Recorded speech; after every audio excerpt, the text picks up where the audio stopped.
डाकुआं दी कमाई च बरकत पै आपको कमाई च बरकत पै जुमेरात बाजार लगाने के जुमेरात जगह मांगते रहे ये। आज अल्हम्दुलिल्लाह मेरे पास इतना ऐसा है, मैं एक ही जगह 4 शादियां कर लूँगा। हाँ, ये हकीकत है, मगर उस वक़्त उसने छोड़ दिया था, अब मैंने छोड़ दिया। आज वो मिन्नतें करती है और मैं नहीं मान रहा। ताज़ा तरीन अपलोड्स की नोटिफिकेशन हासिल करने के लिए हमारे चैनल को सब्सक्राइब करें और साथ में दिए गए घंटी के निशान को दबाना ना भूलें।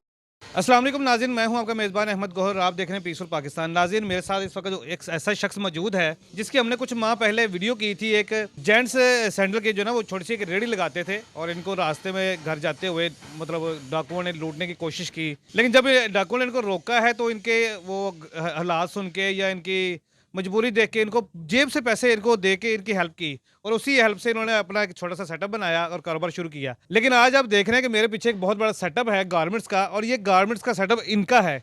आइए इनसे बात करते हैं, इनसे जानते हैं कि इतना बड़ा सेटअप चंद दिनों में कैसे बना। अस्सलाम वालेकुम। वालेकुम अस्सलाम। डॉक्टर साहब, मुझे ये बताइएगा कि उस वक्त जब हमने स्टोरी की थी आपकी, तो उस वक्त को 5 या 10 हज़ार रुपये था जो डाकू ने आपको दिया था हेल्प के तौर पर। तो वो आपने एक रेडी बनाई थी, एक जूतियों की छोटा सा सेटअप लगाया था, तो इतना बड़ा सेटअप कैसे बन गया आपका? अहमद भाई, इसके बहुत बड़ी दास्तान है, बहुत बड़ी स्ट्रगल है, बहुत ज़्यादा मेहनत है। तो उसकी वजह से बस ये अल्लाह ने करम कमाया है और आज चोरां दी कमाई च बरकत पै गई। डाकुआं दी कमाई च बरकत पै। डाकुओं दी कमाई च बरकत पै गई। हाँ, कैसे हुआ, कैसे हुआ है?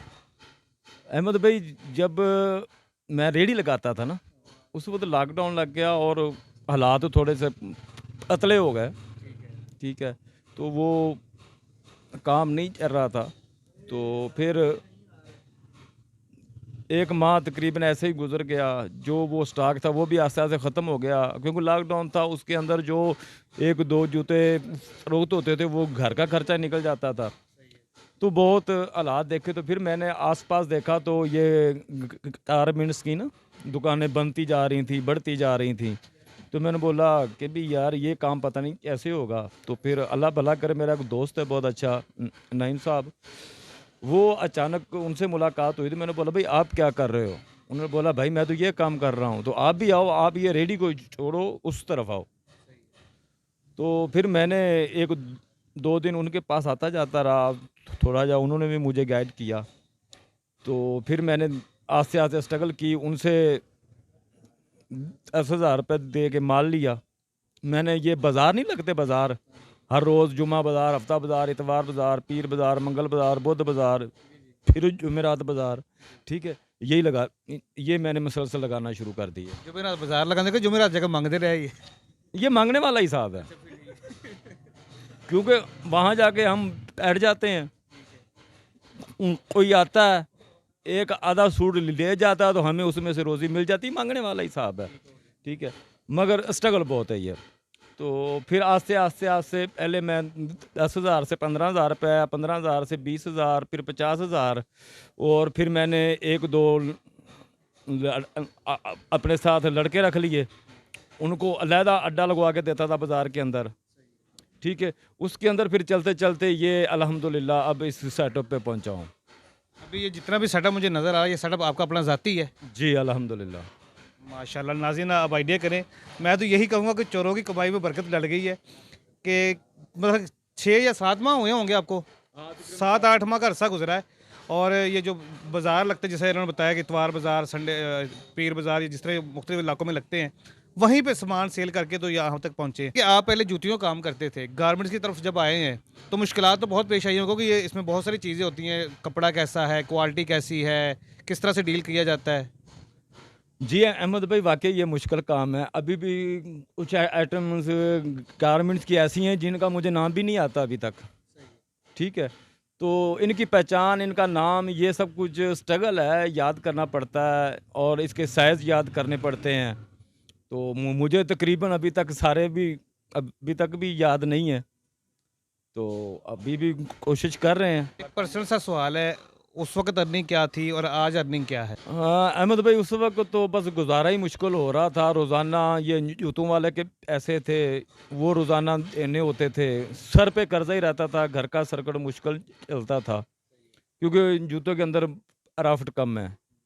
तो इसके अंदर भी राफट इतनी नहीं है, मगर ये है कि उससे ज़्यादा इसकी रेस है जो है ना वो ज़्यादा है। अच्छा, मेरे सुनने में ये भी आया कि जब उन दिनों में आपकी वाइफ भी आपको छोड़ गई थी गुर्बत की वजह से, आज वो आपकी मिन्नतें कर रही है कि मेरे साथ सुलह कर लो, क्या ये सही बात है? हाँ, ये हकीकत है, मगर उस वक़्त उसने छोड़ दिया था, अब मैंने छोड़ दिया। नहीं, क्या कहा था वैसे, वजह क्या बनी? यही वजह थी गुर्बत की? बस यही हालात हैं जो इंसान को वो मजबूर करते हैं, और क्या करते हैं। और घर के अंदर किसी की फैमिली मैटर में लड़ाई झगड़ा हो रहा है तो वो इसी भूख का ही होगा ना। क्या कह के छोड़ा था उन्होंने? अहमद भाई, बस जब हालात ठीक ना हो तो इंसान कहता है कि मुकद्दर इंसान के ऐसे मुकद्दर नहीं होते। कुछ इंसान की अपनी गलतियां भी होती हैं, कोताही होती हैं, तो इसलिए घर में हर रोज़ हमारा लड़ाई झगड़ा भी रहता था। तो हालात बहुत पेचीदा हो चुके थे हमारे, गुजारा मुश्किल हो रहा था। तो एक दिन अचानक उसने बोला कि आपके साथ मेरा गुजारा नहीं है, आप नखट्टू हो, निकम्मे हो, आप एक वक्त का खाना नहीं मुझे अच्छी तरह दे सकते, तो आप मुझे बाकी जो अखराजात हैं, बाकी जो मेरे चीज़ें मुझे चाहिए तो वो आप कहाँ से दोगे, लिहाजा आपके साथ मेरा गुजारा नहीं है।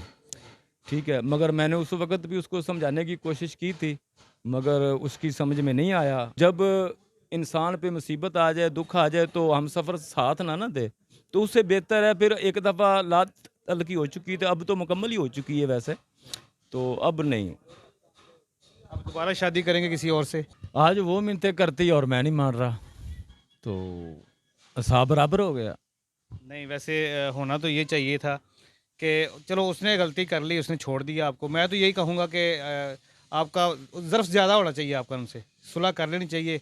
हम सफ़र ही होता है। हम सफ़र होता ही वो है जो मुसीबत में साथ दे, जो दुख का सुख का साथी हो, और जो वक़्त के साथ और मौसम की तरह बदलता हो, वो हम सफ़र नहीं होता। आज अल्हम्दुलिल्लाह मेरे पास इतना ऐसा है, मैं एक ही जगह 4 शादियां कर लूँगा, मगर नहीं करना चाहता, क्योंकि मुझे अब डर लगता है शादी से।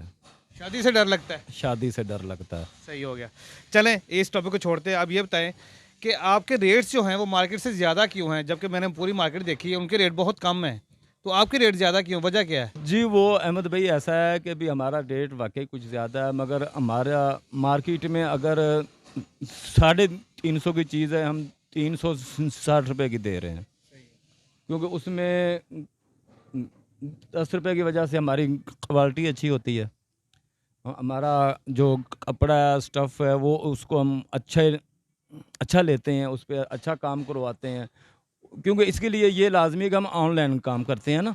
ऑनलाइन पे जो कस्टमर होता है उस पे उसका एतमाद ऐसा होना चाहिए ना, हम उनको अच्छी चीज़ देंगे तो वो हम पे बार-बार एतमाद करेंगे ना। एक दफ़ा हम उनको सस्ती करके हल्की चीज़ और निकम्मी चीज़ भेजेंगे तो फिर वो दोबारा तो हमसे रब्ता नहीं ना करेगा।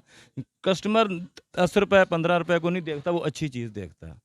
अभी बहुत सारे नाज़रीन हमारे नौजवान भी इस वीडियो को देख रहे होंगे, ऐसे लोग भी देख रहे होंगे जो जिनको नाकाम बिजनेसमैन या नाकाम लोग कहा जाता है, उनको कोई मशवरा देना चाहेंगे आप?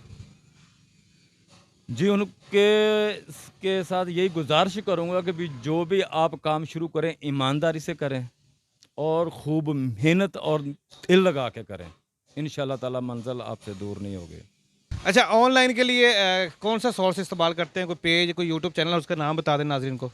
जी, हमारा यूट्यूब चैनल है BK कलेक्शन, और फेसबुक पे भी हमारा पेज है, इसी नाम की पे है।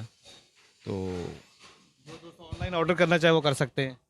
जी हाँ, बिल्कुल, जो दोस्त अभी दुबई में भी हमारा माल जा रहा है, इंटरनेशनल लेवल पे अल्हम्दुलिल्लाह हम काम कर रहे हैं, तो ऑनलाइन हो रहा है काम। यही हमारा एतमाद है, यही हमारी पहचान है, BK कलेक्शन।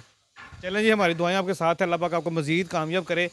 नाज़रीन, अभी आपने तारिक अली कंबोज साहब की स्टोरी सुनी है। मुझे हंसी इस बात पे आ रही थी क्योंकि वो डाकुओं के दिए हुए पैसों से उन्होंने काम शुरू किया था। तो मैं ये कह रहा था कि इसको कि आपके डाकुओं की कमाई में चोरी के पैसों में बरकत डल गई है। लेकिन बात यह है कि जब इंसान मेहनत करे, लगन से काम करे, तो अल्लाह पाक कामयाबी से ज़रूर नवाजता है। तो इनकी स्टोरी आपको कैसी लगी हमें कमेंट सेक्शन में लाजमी बताइएगा। इसी के साथ अपने मेज़बान अहमद गौहर को इजाज़त दीजिए। अपना बहुत सा ख्याल रखिएगा। अल्लाह हाफिज़।